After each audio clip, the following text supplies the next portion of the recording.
He was everything to me. My reason to wake up in the morning. My reason to push through the pain when my body ached after long shifts and sleepless nights. From the moment his tiny hand first wrapped around my finger, I knew I'd do anything. For him. I didn't care that his mother walked away, that I'd be doing it all alone. I never once asked for sympathy or praise. I just did what any father should do. I showed up. Every day. Every night. I sacrificed birthdays, sleep, even meals, just to make sure he had what he needed. And I did it with pride, with love, with a kind of devotion I didn't even know I was capable of. But nothing prepared me for the silence that came later. The slow fade, the missed calls, unanswered texts. At first, I told myself he was busy. College was stressful. He needed space. But as time passed, that silence grew into something I couldn't ignore. A void. He didn't just drift away. He walked away, without ever looking back. I kept waiting for a sign that I still mattered. A call on Father's Day. A message on my birthday. But it never came. And that's when the truth hit me. Devastating, cold, and final. I had been forgotten by the very person I gave everything to. You raise a child with all the love you have, thinking that love is enough. That somehow it guarantees a return. But sometimes love isn't returned. Sometimes it's left behind. And in that silence, in that heartbreaking realization, I had to face the one question I never thought I'd ask. What do you do when the person you gave your life to acts like you never existed? My name is Christopher, and I wasn't born into comfort, not even close. My earliest memories aren't of toys or laughter, but of the sound of my father coughing through double shifts and my mother calculating how long a bag of rice could last. Life didn't hand me much. It gave me calloused hands, sore feet, and a relentless drive to survive. I learned early on that nothing comes easy. But even in all that hardship, I had hope. Hope that one day I could build something better, even if just a little, for myself and the family I dreamed of having. That dream came true, briefly, when I met my wife. We were young, naive maybe, but in love. We thought love was enough to carry us through anything, and for a while it did. When our son, Thomas, was born, I felt like everything I had endured finally made sense. Holding him in my arms for the first time, it was like touching the future. I promised him then and there that I'd be the kind of father I never had, that he'd never feel the kind of loneliness I once knew. But promises are easy to make when life is kind. The real test comes when life turns its back on you. And life did exactly that when my wife walked out one cold Tuesday morning, leaving behind a note, an empty closet, and a confused 6-year-old boy asking when Mommy was coming back. She didn't even say goodbye to him. Just vanished. No explanations. No warning, just gone. I didn't flinch. I didn't cry in front of Thomas. I held him tighter that night and whispered, "I've got you. I'm not going anywhere." From that day forward, I became both mother and father. I stopped chasing dreams and started chasing paychecks. I worked mornings, scrubbing toilets as a janitor at a local school, and spent my nights unloading trucks at a warehouse. Sleep became a luxury I couldn't afford, but I never once complained. There was no time for bitterness, just survival and love. We didn't have much. Our dinners were simple: rice, eggs, canned soup. I bought his clothes secondhand and cut his hair at home. But he never went to bed hungry. He never left for school without a packed lunch. Every scraped knee, every science fair, every school play, I was there. I remember once he came home with a drawing. It was me with a cape standing next to him. Above it, in clumsy handwriting, he'd written, "My dad is my superhero."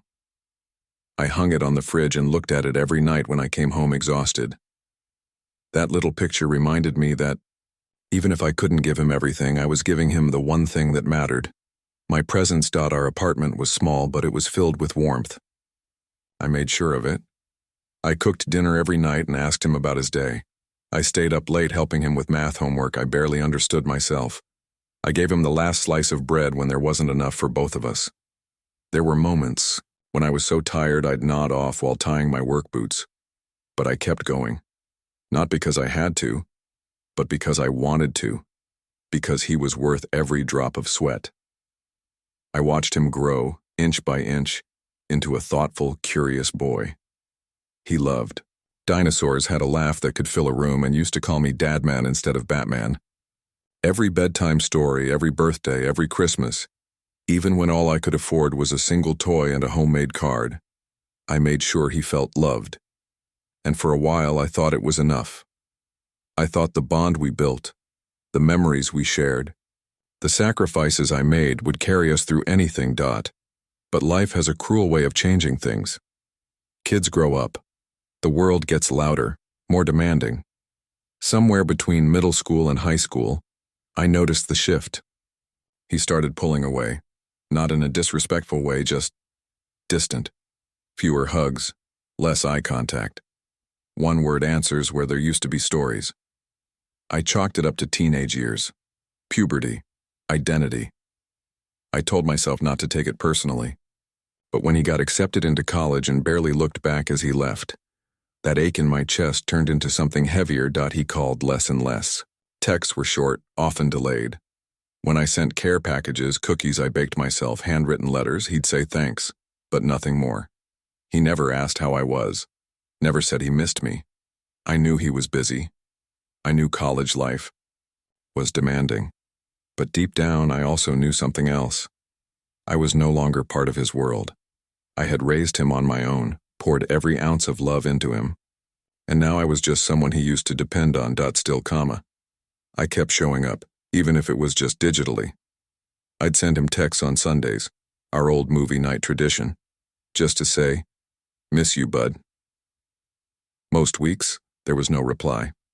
I started looking at old photos more often, flipping through albums we made together, trying to find clues, wondering if I'd done something wrong.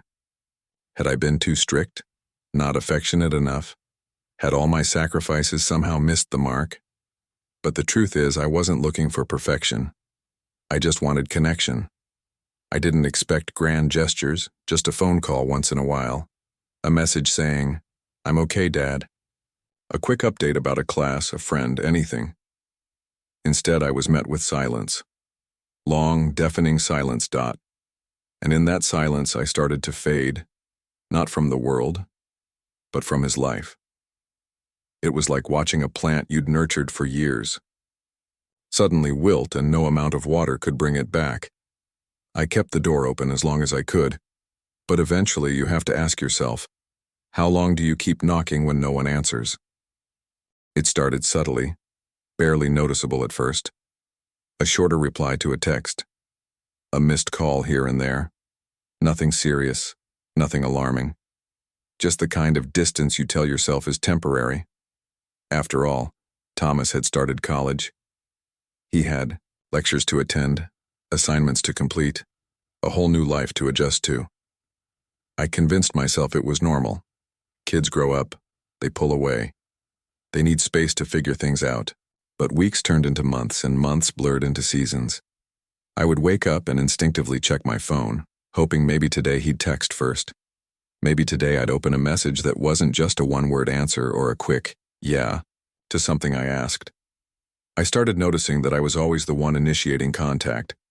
I'd send him long messages, updates about life back home, reminders that I loved him, that I missed him.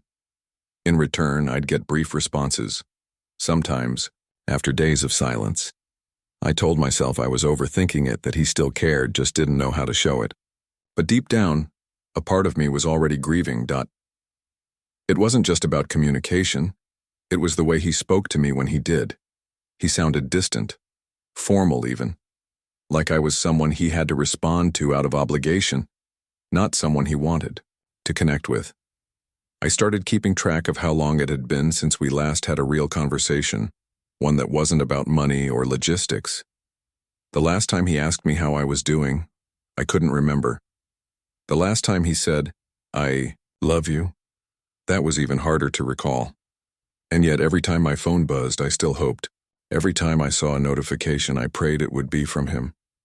I clung to every scrap of attention like a starving man clutching crumbs, refusing to admit the truth I was beginning to see. He was letting go of me. What hurt the most wasn't the lack of words, it was the lack of effort.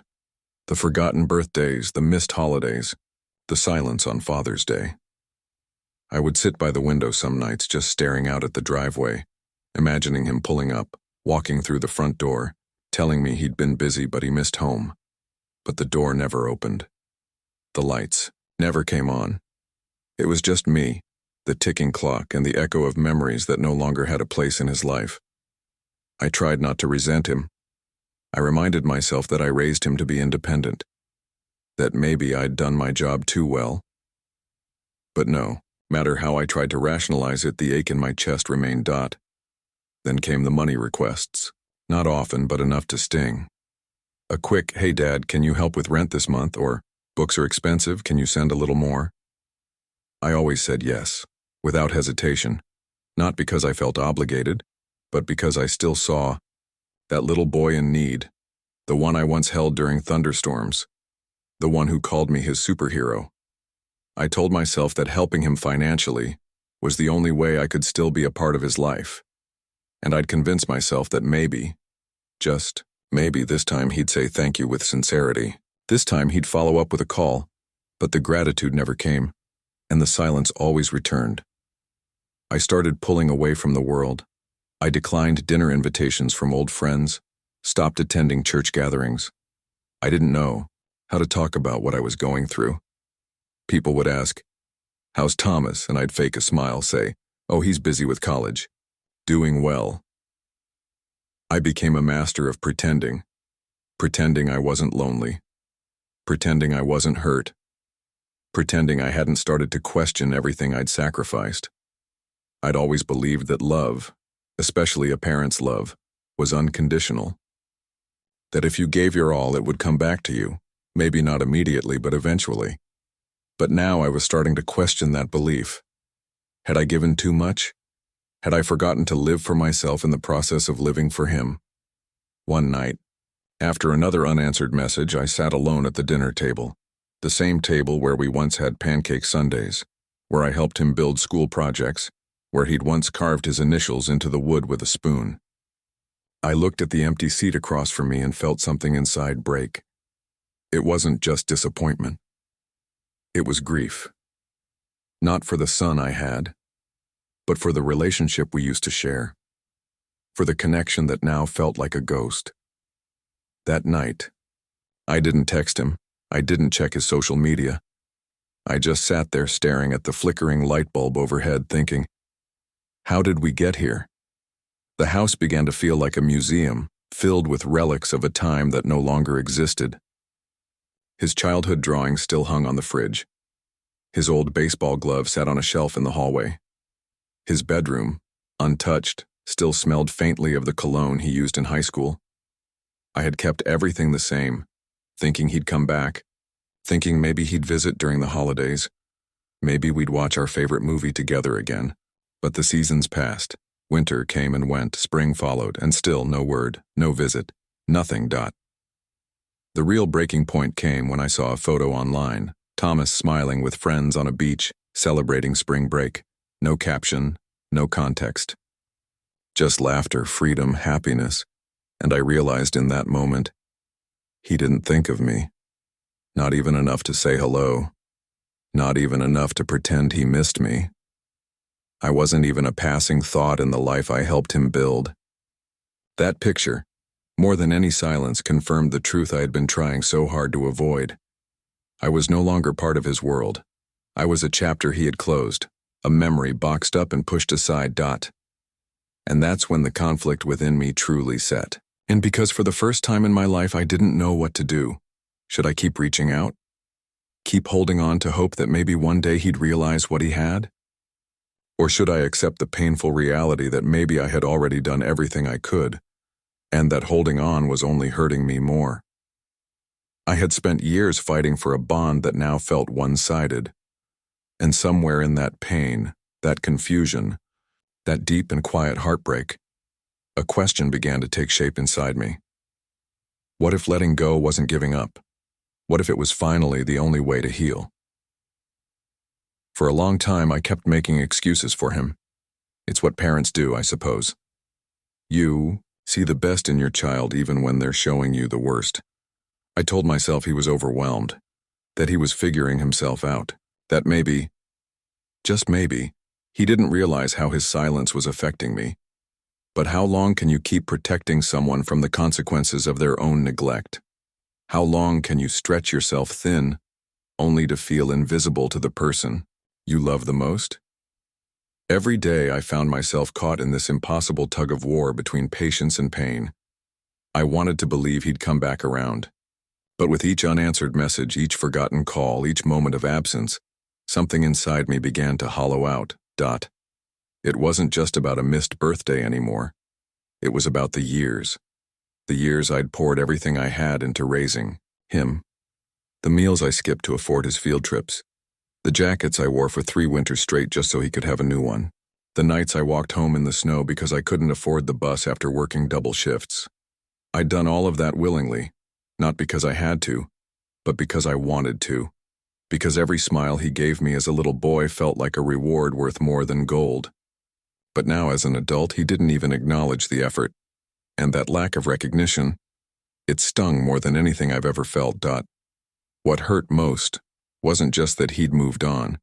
It was the realization that he hadn't even looked back, that he didn't seem to carry me with him in any meaningful way.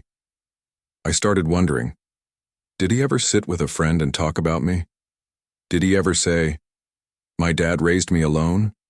He gave up everything for me"? Or was I just some footnote in his life story, a chapter that ended when he left for college? I wouldn't know. Because he never shared his world with me anymore. One evening, I sent him a simple message. It said, "Hey, just wondering how you're doing. Haven't heard from you in a while. Hope everything's okay." I waited.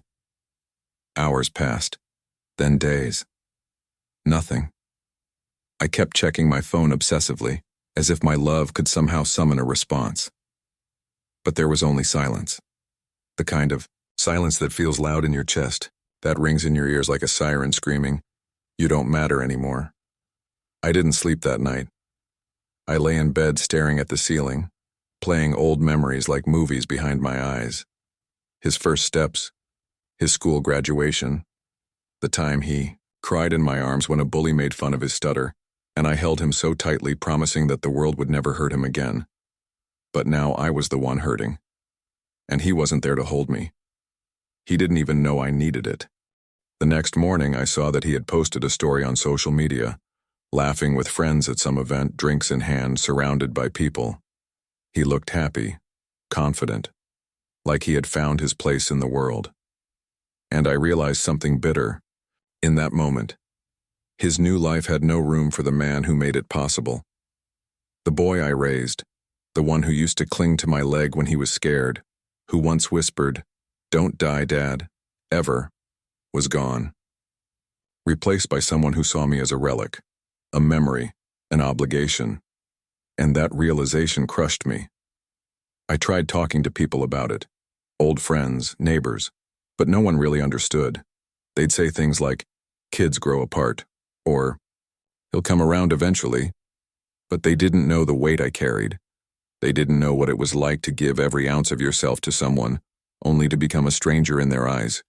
They didn't see the letters I wrote but never sent. The voice messages I recorded then deleted because I didn't want to sound desperate. They didn't see how many nights I stood in the hallway outside his room just staring at the closed door, aching for the past. I remember one particular night vividly. I was going through a box of his old things. I found a drawing he made when he was maybe 8, me standing next to him, both of us with stick figure smiles and the words, "Me and my best friend Dad." I held that piece of paper like it was sacred, like it could explain something to me. And then I cried. Not the quiet kind of crying that sneaks up on you. No, this was a flood. Gut-wrenching, ugly crying, the kind you feel in your bones, the kind that feels like something is being ripped out of you. I cried for what we used to have. I cried because I didn't know when, or if, It had died. That was the moment something shifted inside me, not in anger but in clarity.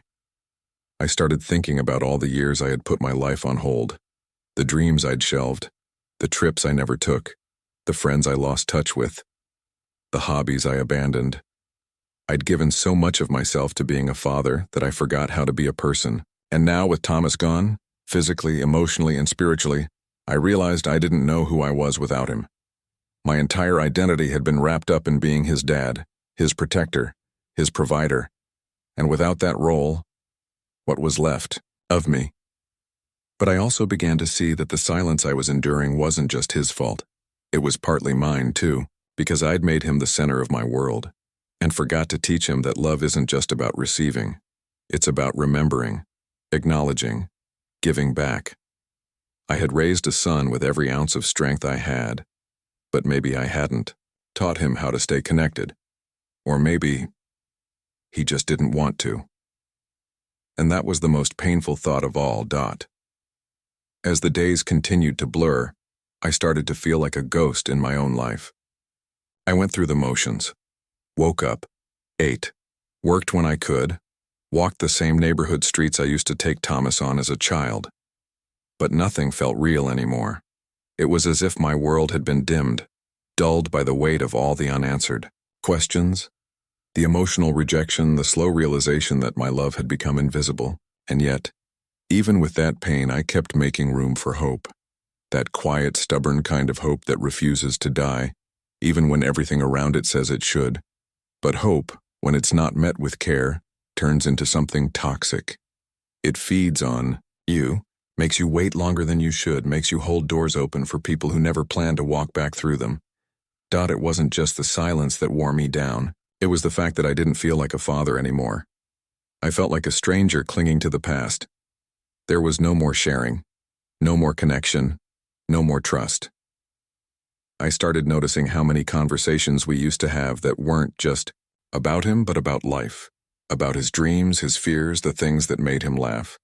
Now I didn't even know what his voice sounded like when he was tired, or what food he craved when he was stressed. All the little details that make a bond feel alive were gone.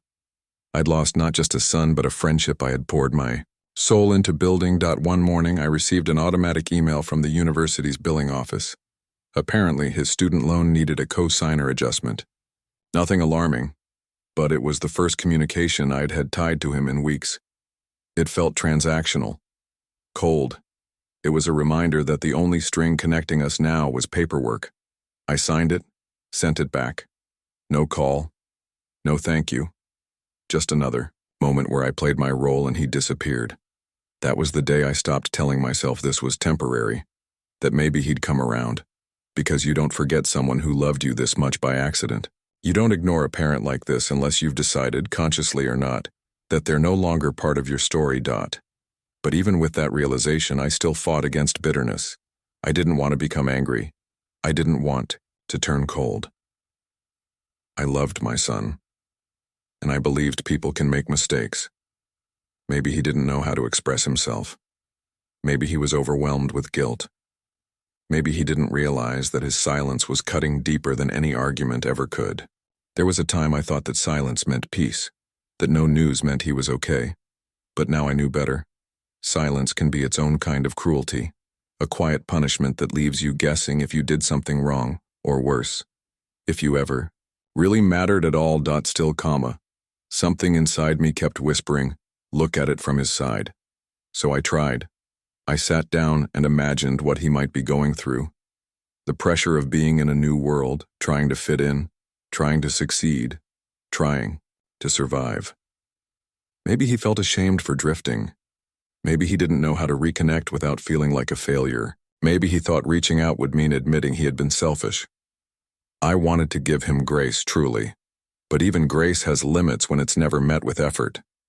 I realized that no matter how much compassion I offered him in my heart, it couldn't replace the one thing I desperately needed from him: presence. And so slowly I started to make a plan. Not out of spite, not to punish him, but because I had to save what little was left of myself. I began selling off old furniture, sorting through drawers filled with memories. Some I held onto, others I packed away for good. I called a real estate agent to ask about the value of the house. It was the same home I'd worked my entire adult life to keep. The same walls that had once echoed with laughter, with bedtime stories, with the sounds of Thomas's footsteps running down the hall. But now those walls felt hollow, and I couldn't bear to live in a museum dedicated to a version of love that no longer existed. Packing up was harder than I thought it would be. Every item had a memory attached to it. The broken lamp we once repaired together, the kitchen table with one leg slightly shorter because we'd lost the screw and propped it with cardboard, his old soccer cleats I'd kept in the closet even though he hadn't played in years. But piece by piece I let go. Not because I stopped caring, but because clinging to ghosts is no way to live. I knew I had to leave, not just the house, but the idea that if I waited long enough he'd come home and everything would go back to the way it was. I moved to a small town by the coast. Quiet, peaceful. No one knew who I was. I found a job at a local bookstore and rented a modest little cottage with creaky floors and a view of the water. I started walking again, reading again, living again. At first it felt unnatural, like I was betraying something, like I was giving up on him. But over time I realized I wasn't giving up on Thomas. I was finally choosing me. For the first time in decades, I was building a life not around someone else's needs but my own healing. And then I did something I never thought I'd do. I changed my phone number. No announcement, no letter, just a clean break. I left a forwarding address with one trusted friend back home, but otherwise I disappeared from the world Thomas used to know. I wasn't hiding. I was reclaiming the years I lost waiting. Reclaiming my dignity. Reclaiming the truth that sometimes the most loving thing you can do for someone else and for yourself is to walk away. Not to abandon, but to allow absence to speak the truth that words never could. Because maybe, just maybe in losing me, he'd finally understand what he had. It wasn't until I was gone that he noticed I was missing. Not just absent from his phone screen or his contact list, but gone. My number no longer worked. My house was sold. The place he once came home to. The living room where we watched cartoons, the kitchen where I taught him how to crack eggs, the front porch he used to run barefoot across on summer evenings. All of it. Erased. Replaced. Gone. For the first few weeks I heard nothing. I imagined him seeing the empty house, checking his phone in confusion, asking old neighbors where I'd gone. Maybe at first he thought I had moved temporarily. Maybe he assumed I was visiting a friend or taking some much-needed rest. But eventually, I know it clicked. I had left, and this time I hadn't left breadcrumbs for him to follow. No note on the fridge, no forwarding address on the counter. Just silence. The same kind of silence he had once handed me without flinching. But this silence, this one had weight, it had finality. And maybe, for the first time, it made him pause. I don't know the exact moment it happened, when realization finally cracked through the shell of whatever life he had built without me. But one day, a letter arrived, postmarked from his university town. The handwriting on the envelope was rushed, almost shaky. Inside, there was no long speech, no carefully composed explanation, just a few lines, scribbled in raw, honest ink. Dad, I'm sorry. I didn't know how far I'd let us drift until I realized I couldn't reach you anymore. Please, if you read this, just let me know you're okay. I miss you. I read those words at the kitchen table of my small coastal cottage, with the window cracked open and the sea breeze drifting in like a ghost. And I sat there for a long time, just holding that letter, my fingers trembling, my heart unsure whether to break or heal. It wasn't anger I felt. It was confirmation. That absence had finally spoken where my voice never could. I had said everything I needed to say through silence, and now finally he was listening. He sent another letter a week later, longer this time. He talked about how he'd gotten so caught up in growing up that he forgot to look back. He said the further he got from home, the more he started to believe that independence meant detachment, that needing no one made him strong. He admitted, in words I never thought I'd hear, that he felt shame. That every time he thought about calling me, guilt stopped him. That my continued kindness, those care packages, those text messages, those long voicemails I left when he didn't answer, made him feel small, unworthy. So he did what many young men do when confronted with emotions they don't know how to process. He disappeared. He told himself he'd fix things later, that there would always be time. But time is a liar. It whispers comfort until it slips away from you, leaving only regret in its place. And that's what I read between his lines. Regret. The kind that seeps into your bones when you realize someone loved you without conditions, and you mistook that love for something disposable. I didn't respond to his second letter right away. Not because I wanted to punish him, but because I needed to feel the weight of it. I needed to make sure that what he was writing wasn't just an impulse. I needed to know that he meant it, that it wasn't just guilt or nostalgia driving his words, but something deeper, something rooted in understanding. When the third letter came, it included something I hadn't expected, a photograph. It was one I had never seen before. A picture of him taken recently sitting alone on a bench at our old neighborhood park, the one where I used to push him on the swings and teach him how to ride his bike. He was holding something in his hands, my old baseball cap, the one I wore for years until the fabric thinned and the color faded. I don't know how he found it. Maybe he dug it out of a box when he went to the old house. But there it was, in his lap as he looked out at the empty playground. On the back of the photo he had written, "I miss being your kid." That broke something open in me, not in a painful way, but in the way old wounds sometimes need to split to finally start healing properly. Because in that single sentence I heard more truth than in all the calls and texts he never made. He wasn't just saying he missed me, he was saying he missed who he was with me. And that's when I realized he had been lost too. Different, kind of lost, but lost all the same. And maybe I had been so consumed by my own hurt, my own need to be remembered, that I didn't see how much he needed to remember himself. The boy who felt safe, who was seen, who didn't have to perform or impress, just be. So I wrote back. Not a lecture, not a guilt trip, just a quiet, simple truth. I'm okay. I'm healing. I never stopped loving you, but I had to learn how to love myself too. Come visit when you're ready, no pressure, just the door open. I sent it with no expectations, and for the first time in years I felt peace. Not because I knew what would happen next, but because I had said what needed to be said, not for him but for me. And then, a few weeks later, I heard a knock on the door.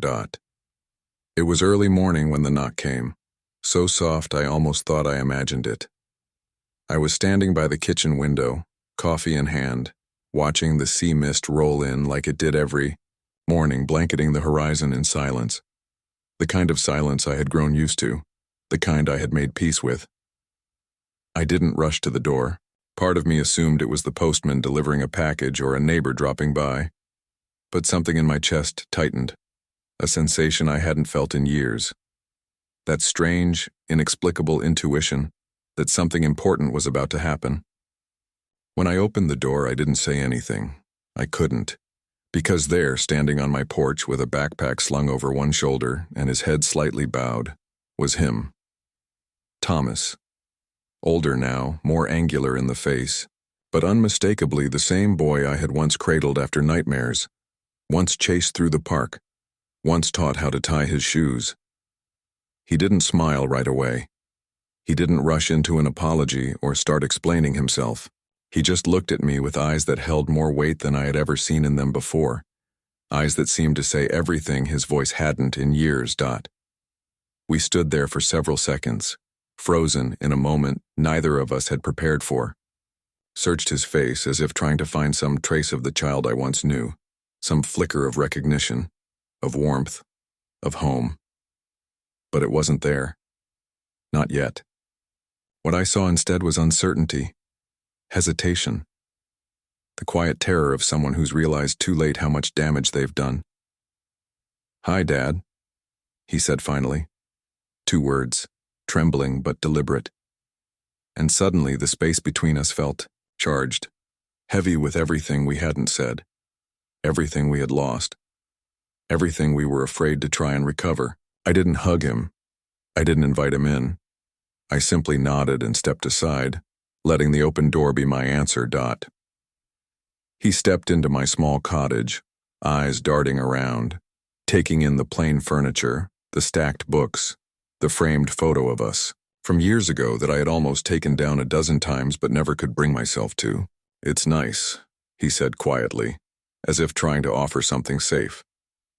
I just nodded again and gestured to the table.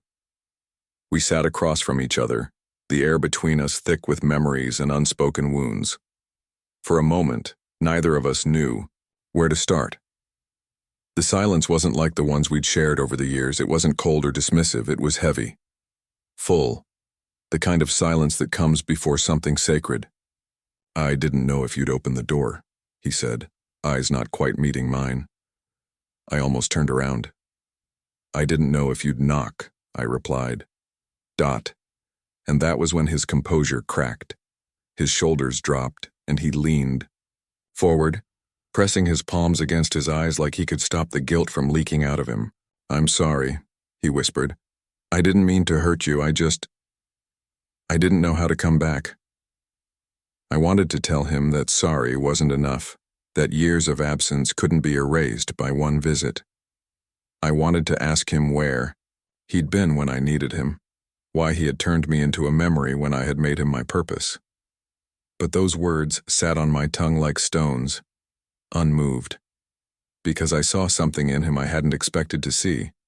Not just guilt, but understanding. Not just regret, but a deep awareness of what he had broken. "You didn't forget me, Thomas," I said slowly, watching his reaction. "You abandoned me. There's a difference." He flinched at the word. Abandonment. It hung in the air like thunder. And I had to learn how to live with that. I had to figure out who I was when I wasn't Dad anymore. I had to find myself in the quiet you left behind. He looked up then, tears in his eyes. Not the dramatic kind, but the silent ones that come when you're finally seeing yourself through someone else's pain. "I was scared," he said. "I didn't want to face the fact that I let you down. And every time I thought about calling, I felt like it was too late, like I didn't deserve you anymore." I studied him carefully. This wasn't the boy I raised. This was a man who had been humbled by time, distance, and the haunting weight of consequence. For a moment, I didn't know whether to feel relief or sadness. Because yes, he finally saw what he'd done. But how much had we lost in the process? I took a deep breath, steadying the emotions rising in my chest. "You're right, it is too late for what we had, but maybe not for something new, something honest." His lip quivered slightly, and I could see the tension in his posture soften. "I'm not the same man who raised you, Thomas, and you're not the boy I remember. We can't go back, but maybe we don't need to." He nodded slowly, as if every word I said was being etched into him, carved into the part of his heart he had kept shut for too long. We sat like that for a while, no timeline, no expectation, no demands.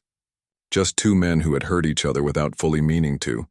And in that fragile, uncertain moment, something began to shift. Not a full reconciliation, not yet, but a small flicker.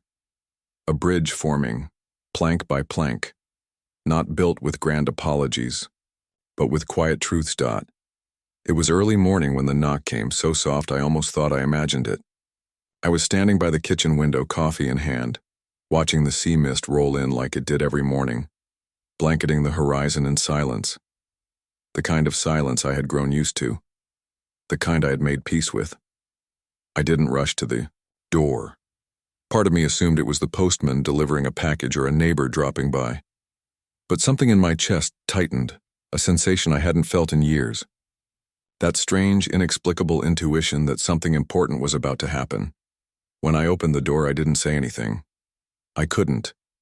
Because there, standing on my porch, with a backpack slung over one shoulder and his head slightly bowed, was him.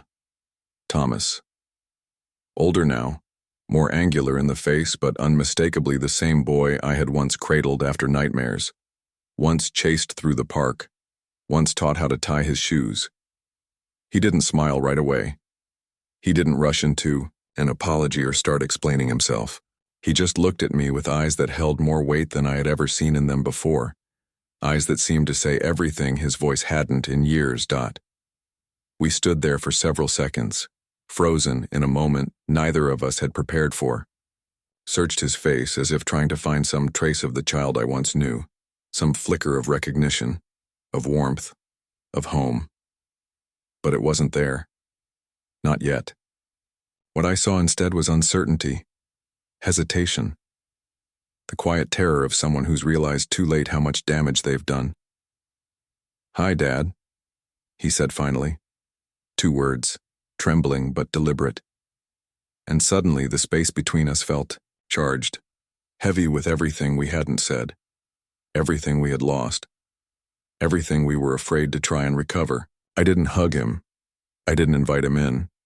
I simply nodded and stepped aside, letting the open door be my answer. He stepped into my small cottage, eyes darting around, taking in the plain furniture, the stacked books, the framed photo of us, from years ago that I had almost taken down a dozen times but never could bring myself to. "It's nice," he said quietly, as if trying to offer something safe. I just nodded again and gestured to the table.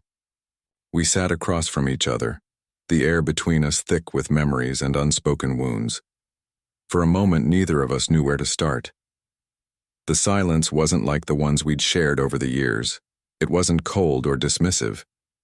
It was heavy, full, the kind of silence that comes before something sacred. "I didn't know if you'd open the door," he said, eyes not quite meeting mine. I almost turned around. "I didn't know if you'd knock," I replied. And that was when his composure cracked. His shoulders dropped and he leaned forward, pressing his palms against his eyes like he could stop the guilt from leaking out of him. "I'm sorry," he whispered. "I didn't mean to hurt you. I didn't know how to come back."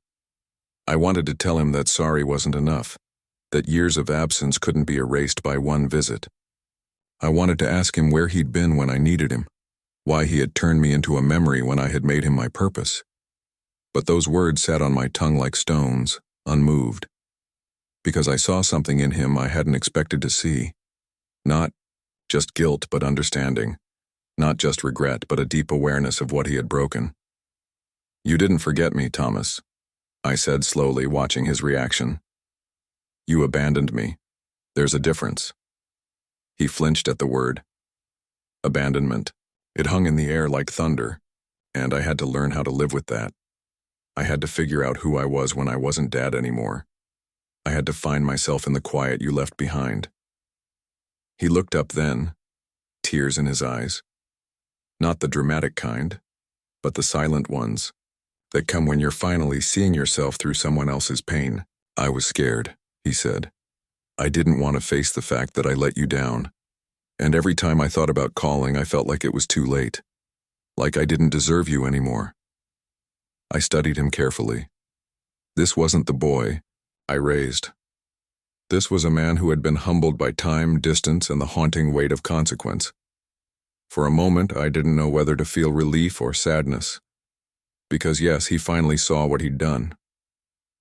But how much had we lost in the process? I took a deep breath, steadying the emotions rising in my chest. "You're right. It is too late for what we had. But maybe not for something new, something honest." His lip quivered slightly, and I could see the tension in his posture soften. "I'm not the same man who raised you, Thomas. And you're not the boy I remember. We can't go back, but maybe we don't need to." He nodded slowly, as if every word I said was being etched into him, carved into the part of his heart he had kept shut for too long. We sat like that for a while, no timeline, no expectation, no demands.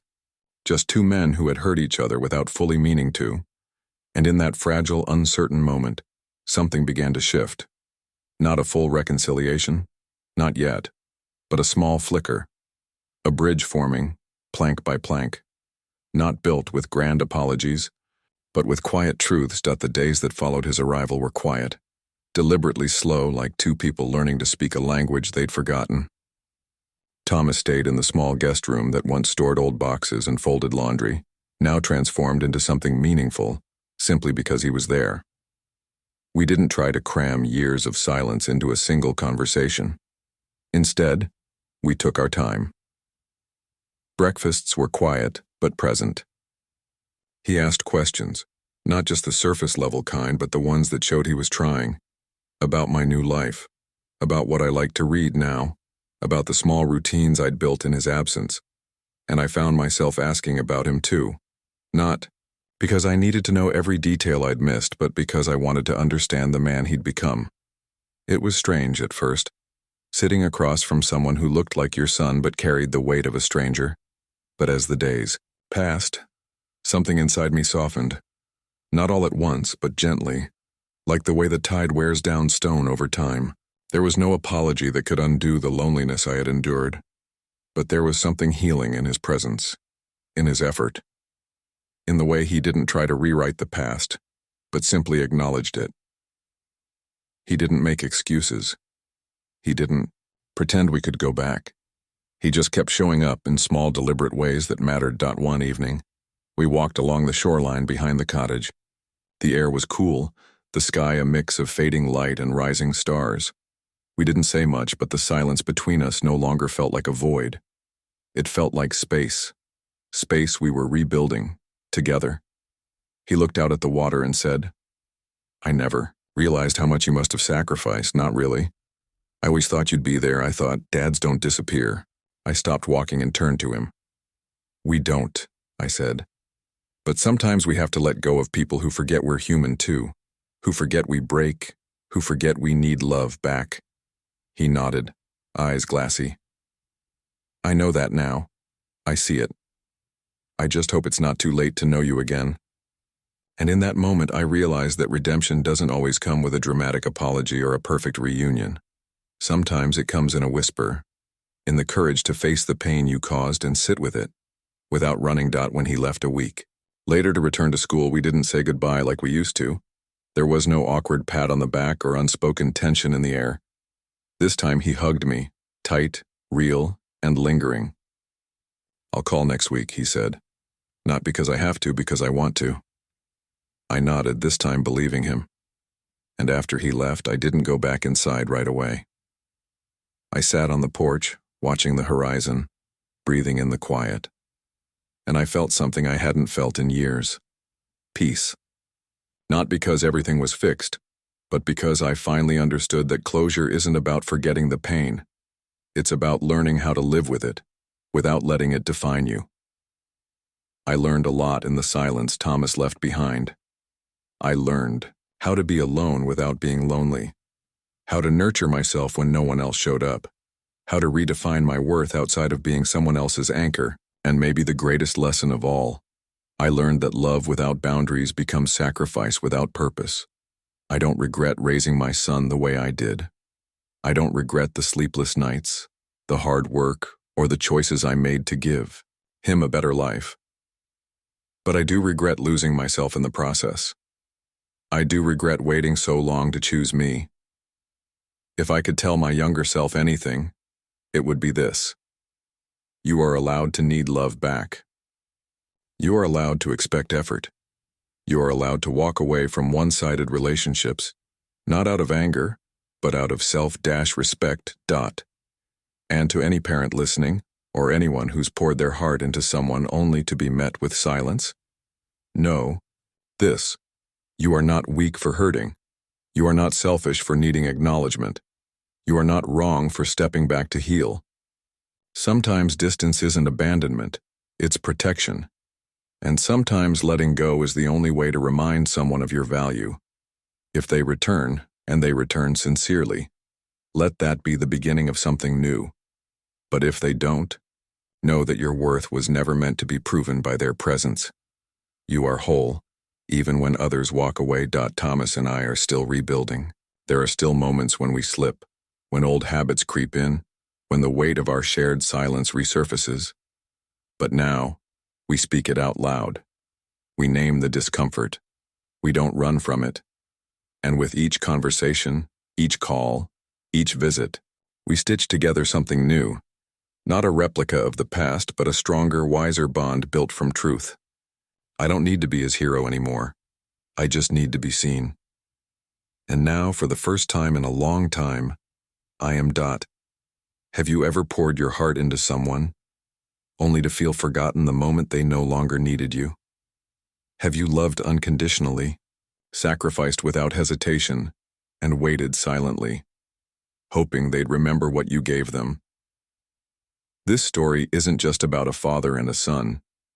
It's about all of us, parents, children, friends, and loved ones, trying to navigate the fragile space between love, loss, and reconciliation. It's a reminder that even the strongest bonds can be tested by time and silence, and that healing doesn't always come from an apology. It comes from effort, presence, and truth. If this story touched something in you, if you've ever been in Christopher's shoes, or maybe even Thomas's, we want to hear from you. What would you have done if you were the father? Would you have walked away or waited longer? And if you're the one who drifted, would you have the courage to knock on that door again? Share your story in the comments. Let this be a space for healing, for honesty, for connection. If you found this story meaningful, give it a like. It helps more people see stories that matter. And don't forget to subscribe for more powerful real-life narratives that go beyond entertainment. They speak to the heart. Turn on notifications so you never miss a story that might just reflect your own.